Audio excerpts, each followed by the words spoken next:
푸짐하게 차렸으니 이제 맛있게 먹을 일만 남았습니다. 반찬 하나하나 음미하며 먹다 보니 그 많던 음식이 어느새 동이 났는데요. 제가 많이 먹는 편이에요. 한 끼를 잘 먹어야 된다는 생각으로. 저 결코 짜게는 안 먹는데 많이 먹어서 그런 것 같아요. 아유, 이게 뭐야, 얼굴이. 거울을 볼 때마다 한숨부터 나온다는 춘순 씨. 얼굴이 온통 의료용 폼투성입니다. 피부 트러블이 생겨서 병원에 갔더니 치료를 해준 상태거든요. 돈 벌어서 피부과로 다 가는 것 같아요. 탄력까지 떨어지면서 거울 보는 게 세상에서 제일 싫은 일이 됐답니다. 병원에서 물을 많이 안 마시고 음식을 짜게 먹어서 그렇다고 그러는데 짜게 먹으면 피부에도 안 좋고 쉽게 노화도 된다고 그러는데 그게 쉽지가 않아요. 물 먹는 게요. 춘순 씨를 괴롭히는 것은 피부만이 아닙니다. 몇 해 전부터 혈압이 많이 높아졌다는데요. 어메, 166에 91이나 되네. 혈압약을 먹어도 조절이 안 되네. 큰일 났네. 2, 3년 전에 머리가 약간 띵해서 병원을 갔더니 혈압이 200 정도 나온다고 그래요. 너무 걱정됐죠. 전조 증상도 없었거든요, 그전에는. 근데 약을 먹어야 된다니까 평생을 먹어야 되잖아요, 혈압약은. 너무 걱정이 되더라고요. 아무런 증상도 없이 나타난 고혈압. 이후 또 다른 질환들까지 진단받았답니다. 다 있어요. 고지혈, 당뇨, 전 단계. 3가지나 있어요. 짜게 먹지 말고 물 많이 마시라고. 저희 집은 그렇게 짜게 먹지 않는데 병원에서는 늘 짜게 먹는다고 그러더라고요. 스스로 짜게 먹지 않는다 말하는 춘순 씨. 그녀의 식단을 살펴봐야겠습니다. 오늘의 메뉴는 제육볶음에 된장찌개. 뭐든 뚝딱 만들어낼 정도로 손이 빠르고 요리도 잘하는 편이라 금세 푸짐한 밥상이 완성됐습니다. 평소에도 이렇게 먹지요. 고기 없으면 생선도 먹고 된장찌개 없으면 김치찌개도 먹고요. 평상시 남들처럼 먹어요. 푸짐하게 차렸으니 이제 맛있게 먹을 일만 남았습니다. 반찬 하나하나 음미하며 먹다 보니 그 많던 음식이 어느새 동이 났는데요. 제가 많이 먹는 편이에요. 한 끼를 잘 먹어야 된다는 생각으로.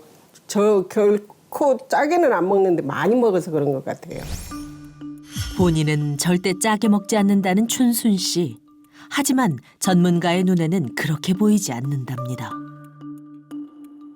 문춘자님의 식단을 봤는데 이게 한 끼 식사인 거잖아요. 제가 보니까 나트륨 섭취량이 꽤 많으신데요. 자, 제육볶음만 해도 나트륨 함량이 1000mg 넘고요. 된장찌개는 2000mg 넘어요. 다른 밑반찬은 차치하고 찌개랑 제육볶음만 계산해도 3000mg 넘는 나트륨을 드신 겁니다. 이렇게 하루 2번만 드신다고 생각해도 나트륨 섭취량이 어마어마한 거죠. 춘순 씨 밥상에 오른 음식들의 나트륨 함량은 약 4000mg. 한 끼 식사로 이미 권장량을 훌쩍 넘긴 건데요. 나트륨 섭취량이 많은 건 춘순 씨만의 문제가 아닙니다. 한국의 나트륨 섭취량은 기준치의 1.5배. 이런 식습관이 계속되면 고혈압부터 시작해서 심뇌혈관 질환처럼 생명까지 위협할 수 있는 질환이 생길 수 있습니다. 본인도 모르게 어마어마한 양의 나트륨을 섭취하고 있던 춘순 씨. 현재 건강은 어떨까요? 검사 결과 과체중에 체지방률이 높았고 일명 쓰리고라 불리는 고혈압, 고지혈증, 고혈당까지 지니고 있었는데요. 이 모든 것이 정말 나트륨 때문인 걸까요? 제가 그 1년 전보다 6kg가 쪘거든요. 네. 그래서 나트륨하고 문제가 있는 건가요, 선생님? 그러면? 그럼요. 여러 가지 문제가 있는데 이 나트륨이 일단 몸을 좀 붓게 만들어요. 예. 붓게 만들어서 실제로 부하게 좀 약간 살찌게 보이게 만들고요. 예. 게다가 나트륨을 많이 섭취하면 살찌는 걸 떠나서 나트륨 자체가 혈압을 올립니다. 예. 계속 혈압을 올리면 예. 지금 고혈압에서 끝나는 게 아니라 예. 혈압에 의해서 뇌출혈이나 예. 아니면 심근경색 같이 심각한 혈관 질환을 일으킬 수가 있어요. 지금부터 단지 조심해야 될 일이 아니라 진짜 주의하지 않으면 네. 큰일 날 수 있어요. 아, 예, 큰일 났네요. 음, 주의할게요, 선생님. 그럼요. 예, 예. 지금부터 생활 습관을 싹 예, 바꿔보도록 할게요. 예, 예.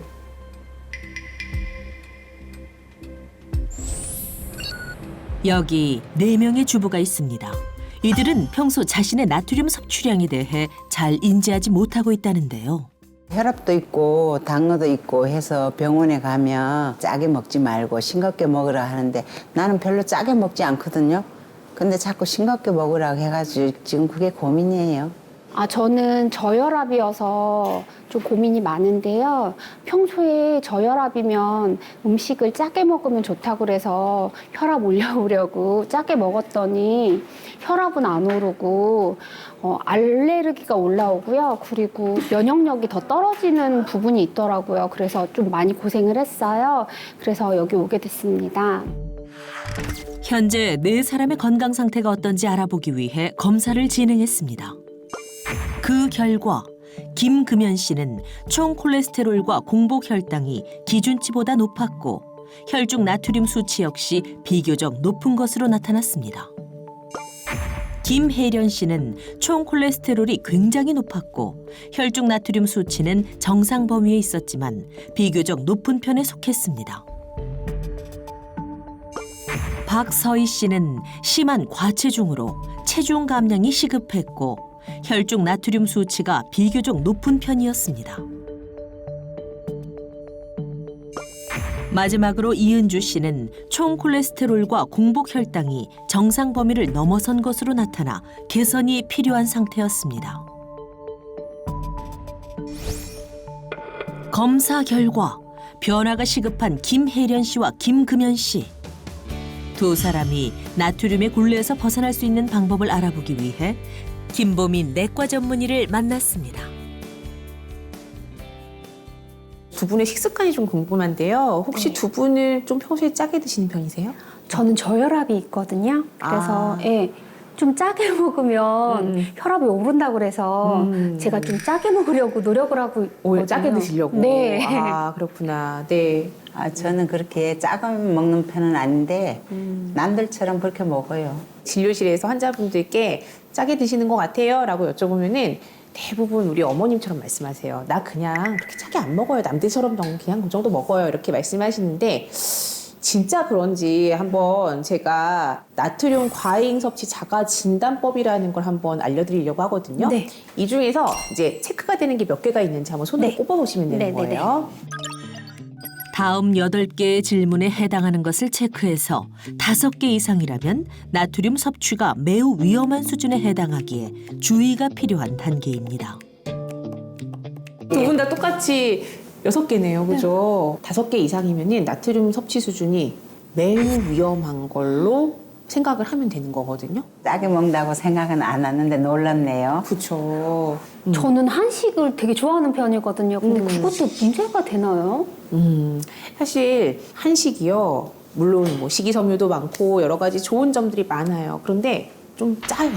많이 짠 편이에요. 우리 이제 한식을 이렇게 만들 때 요리의 기본이 되는 게 뭐예요? 장류죠. 예를 들어 고추장, 간장, 된장으로 이렇게 간을 막 했어요. 근데 간이 안 맞아. 그럼 못 또 넣어요. 소금 또 넣죠. 그러니까 원래도 짠 음식에다 소금을 더하니까 사실 굉장히 짠 음식이 바로 한식입니다. 근데 이런 식습관이 우리가 아주 어릴 때부터 한식을 먹으면서 계속 길들여지잖아요. 그러다 보니까 이게 점점 짠맛에 길들여지고 무감각해지는 거죠. 6살이 넘어서면 이미 권장량을 뛰어넘는 나트륨을 섭취하는 것으로 나타났는데요. 나트륨 과다 섭취가 어른들만의 문제가 아니라는 겁니다. 나트륨은 우리 몸에 꼭 필요한 전해질이고 영양소예요. 혈액이나 세포액이나 뭐 골격 같은데 이런데 우리 몸 곳곳에 다 존재를 하면서 여러 가지 기능을 수행하게 되는데 수분과 전해질 균형에 관여하기도 하고 또 세포의 삼투압, 그러니까 압력, 물의 압력을 유지하는 역할도 해요. 그리고 체액의 이제 폐하라고 하죠. 산도를 좀 조절하는 역할도 해주고요. 또 뭐 근육의 운동이나 뇌와 신경의 자극 전달 이런 거에도 모두 관여를 하기 때문에 이 나트륨이 부족하면 사실 안 되는 거죠. 이것만 하느냐? 우리 이제 소화시키려면 담즙도 나와야 되고 뭐 쓸개즙도 나와야 되고 이자액도 나와야 되고 이런 소화 요소들이 나오잖아요. 그런데 이 소화 요소의 이 재료가 되는 게 또 나트륨이에요. 그래서 우리가 먹는 음식을 잘 소화하고 흡수를 해주게 돕기도 해줘요. 이 모든 일을 다 하는데 하루 동안 필요한 나트륨 양이 얼마나 될 것 같아요? 글쎄요. 잘 모르겠네. 되게 많은 일을 하니까 많이 필요할 것 같죠? 이게 무게로 따지면은 나트륨 600mg이에요. 소금으로 따져보면은 자, 요 정도예요. 이게 얼마냐면은 1.5g. 진짜 이거밖에 안 돼요? 네. 저 계란 후라이 할 때 이 정도 넣는 것 같은데 진짜 얼마 안 되네요. 사실 요 정도만 있어도 우리 몸에서 이제 나트륨이 방금 전에 말씀드렸던 그런 여러 가지 역할을 하루 동안 다 할 수가 있는 거죠. 근데 문제는요, 이거를 넘어서는 나트륨의 양이겠죠. 근데 우리 세계보건기구에서는 하루 섭취 권장량을 2,000mg까지로 이제 측정을 해놨습니다. 그런데 우리나라 사람들은 3,000mg. 원래 먹어야 되는 하루 섭취 권장량보다 1.5배 정도 더 평균적으로 많이 먹는다는 뜻이에요. 그럼 짜게 안 먹는다 해도 그 정도 먹어요? 그렇죠. 이렇게 과다한 나트륨 때문에 무슨 문제가 생기느냐. 혈액에 이 나트륨이 높아지면은 우리가 이 나트륨의 농도를 일정하게 유지하기 위해서 혈액 안으로 물을 많이 끌어오게 됩니다. 그래서 혈액의 압력이 높아지는 고혈압이 생기는 거예요. 그렇게 혈압이 높아지면은 당연히 혈관에 손상이 있게 되고 이 혈관이 하필이면은 뭐 심장을 먹여 살리는 관상동맥이라든지 아니면은 뇌에 혈액을 공급하는 뇌혈관이라든지 이런 데가 막히거나 터지거나 문제가 생기면은 심내혈관 질환으로 정말로 갑자기 돌연사하는 경우도 생길 수가 있겠죠. 이게 나트륨 과다 섭취의 문제가 되는 거예요. 나트륨 섭취는 단순히 입맛의 문제가 아닙니다. 어떻게 먹느냐에 따라 건강이 결정되기 때문인데요. 실제 짜게 먹는 사람은 만성질환 유병률이 훨씬 높다는 사실이 확인되기도 했습니다.